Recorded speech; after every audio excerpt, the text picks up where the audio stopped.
Maker மிளகு வறுவல் try பண்ணியிருக்கீங்களா? இது சூப்பரான ஒரு லஞ்ச் பாக்ஸ் ரெசிபியும் கூட.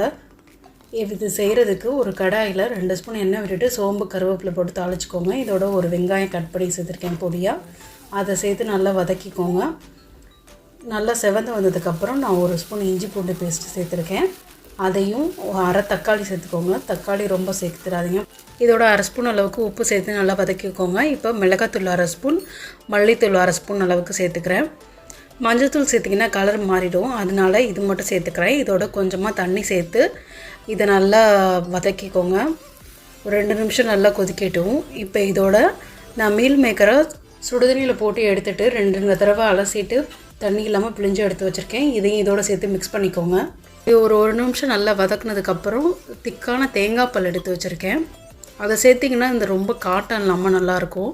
இப்போ இதோட மிளகுத்தூள் 1 ஸ்பூன் அளவுக்கு சேர்த்துட்டு சிம்லேயே 2 நிமிஷம் ரோஸ்ட் பண்ணி எடுத்திங்கன்னா சூப்பரான பெப்பர் ஃப்ரை ரெடி. இது நல்லா மொறுன்னு சேப்பங்கிழங்கு ரோஸ்ட்டு இந்த மாதிரி செஞ்சு கொடுத்தீங்கன்னா கண்டிப்பாக குழந்தைங்க விரும்பி சாப்பிடுவாங்க. இது செய்கிறதுக்கு ஒரு கடாயில் 2 ஸ்பூன் அளவுக்கு எண்ணெய் விட்டுக்கோங்க. இப்போ இதோட நான் மஞ்சத்தூள் 1/2 ஸ்பூன், மிளகாத்தூள் 1 ஸ்பூன், உப்பு 1/2 ஸ்பூன், கரம் மசாலா 1/2 ஸ்பூன் இது எல்லாத்தையும் சேர்த்துக்கிறேன் ஒன்றா. இப்போ இதோட நான் வேக வச்சுருக்க சேப்பங்கிழங்க இந்த மாதிரி தோல் உரிச்சிட்டு கட் பண்ணி சேர்த்துக்கிறேன். இதை சேர்த்து நல்லா மிக்ஸ் பண்ணி விட்டுருங்க. ஒரு நிமிஷம் நல்லா சிம்லேயே வச்சுட்டு 1 ஸ்பூன் அளவுக்கு அரிசி மாவு சேர்த்துக்கோங்க. நல்லா ரோஸ்ட்டாக முறுமுறுன்னு கிடைக்கும்.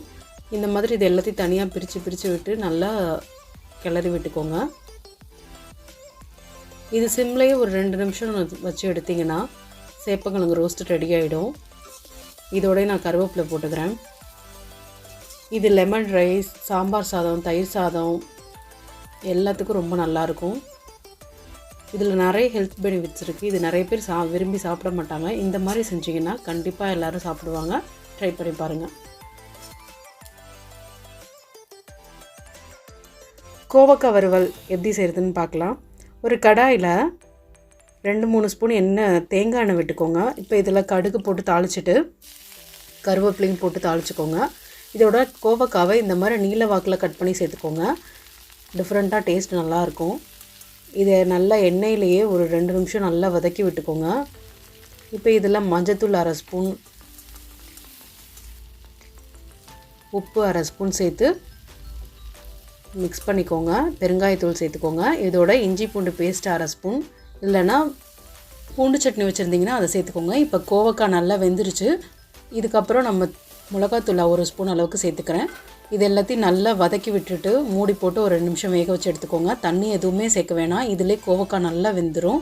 இப்போ நல்லா வதங்கி ரெடி ஆகிடுச்சு. கோவக்காய் வறுவல் ரெடி.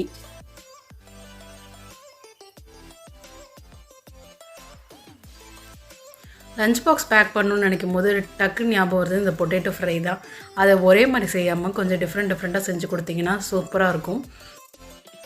சூடான ரசம் சாதம், தயிர் சாதத்துக்கெல்லாம் இது ரொம்ப நல்லாயிருக்கும். டேஸ்ட்டாகவும் இருக்கும். சிம்பிள் அண்ட் ஈஸியாக செஞ்சிடலாம். எப்படி செய்கிறதுன்னு பார்க்கலாம். 3 உருளைக்கிழங்கு ஒரு குக்கரில் கட் பண்ணி போட்டுட்டு தண்ணி ஊற்றி வேக வச்சுருங்க. 3 விசில் விட்டால் போதும். ரொம்ப கொலையாக வேக வச்சிடாதீங்க. நான் 4 பல் பூண்டை இடிக்கல்லில் வச்சு இடித்து எடுத்து வச்சுருக்கேன். இப்போ உருளைக்கிழங்கு நல்லா வெந்துருச்சு. அதை நான் எடுத்து தோலை உரிச்சிட்டு இந்த மாதிரி கட் பண்ணி எடுத்து வச்சுக்கிறேன். இப்போ ஒரு கடாயில் 2 ஸ்பூன் அளவுக்கு எண்ணெய் ஊற்றிட்டு நம்ம இடித்து வச்சுருக்க பூண்டு, கருவேப்பிலை போட்டு தாளிச்சிக்கோங்க. இப்போ இதோட 1/2 ஸ்பூன் மஞ்சள் தூள், 1 ஸ்பூன் அளவுக்கு மிளகாத்தூள், 1/2 ஸ்பூன் கரம் மசாலா, உப்பு சேர்த்துட்டு அடுப்பை சிம்மில் வச்சுக்கோங்க. உடனே இந்த உருளைக்கிழங்கையும் போட்டுருங்க, இல்லைனா மசாலா கருகிடும். இப்போ இது எல்லாத்தையும் ஒன்றா கிளறி விட்டுட்டு இதோட இன்னொரு ஸ்பூன் எண்ணெய் ஊற்றி சிம்லேயே 5 மினிட்ஸ் ரோஸ்ட் பண்ணி எடுத்திங்கன்னா சூப்பரான பொட்டேட்டோ ஃப்ரை. கண்டிப்பாக ட்ரை பண்ணி பாருங்கள். வாழைக்காய் வறுவல் இந்த மாதிரி தோசைக்கல்லில் ட்ரை பண்ணி பாருங்கள். டேஸ்ட் சூப்பராக இருக்கும். இப்போ இது ஒரு மசாலா அரைச்சிக்கலாம். நான் ஒரு மிக்ஸி ஜாரில் பூண்டு 3 பல், சின்ன வெங்காயம் 3 பல், ஒரு கொத்து கருவேப்பிலை, அரை தக்காளி, சோம்பு 1 ஸ்பூன், மிளகு 1 ஸ்பூன், மிளகாத்தூள் 1/2 ஸ்பூன், மஞ்சத்தூள் 1/4 ஸ்பூன் அளவுக்கு சேர்த்துக்கோங்க. இதோட அரிசி மாவு 1 ஸ்பூன் அளவுக்கு இது எல்லாத்தையும் சேர்த்து நல்லா அரைச்சிக்கோங்க. நான் கொஞ்சம் தண்ணியாக அரைச்சிட்டேன். நீங்கள் தண்ணி கம்மியாக சேர்த்து அரைச்சிக்கோங்க. இப்போ இந்த வாழைக்காய் கட் பண்ணி வச்சுருக்கிறதுல இந்த பேஸ்ட்டு ஊற்றி நல்லா மிக்ஸ் பண்ணிவிட்டு ஒரு 1/2 மணி நேரம் அளவுக்கு ஊற வச்சுடுங்க. அப்படி இல்லைனா 10 நிமிஷம் ஊறினா கூட போதும். இப்போ ஒரு தோசை கல்லில் இந்த மாதிரி எண்ணெய் ஊற்றிட்டு வாழைக்காவை ஒன்று ஒன்றா எடுத்து வச்சுருங்க. இந்த மாதிரி நம்ம ரோஸ்ட் பண்ணி எடுக்கும்போது வாழைக்காய் உடையாமையும் இருக்கும், டேஸ்ட்டும் ரொம்ப நல்லாயிருக்கும். இந்த மாதிரியும் ட்ரை பண்ணி பாருங்கள். இப்போ எண்ணெய் ஊற்றி ஒரு சைடு நல்லா வேக வச்சுக்கோங்க. இப்போ ஒன்று ஒன்றா திருப்பி போட்டுக்கிறேன் நான் அடுத்த சைடுக்கு. இப்போ இதிலே மிச்சம் இருக்க மசாலாவும் வச்சு ரோஸ்ட் பண்ணி எடுத்திங்கன்னா வாழைக்காய் வறுவல் ரெடி. இந்த ரெசிபீஸ்லாம் ட்ரை பண்ணி பாருங்கள். மறக்காமல் என்னோட சேனலை சப்ஸ்கிரைப் பண்ணிக்கோங்க.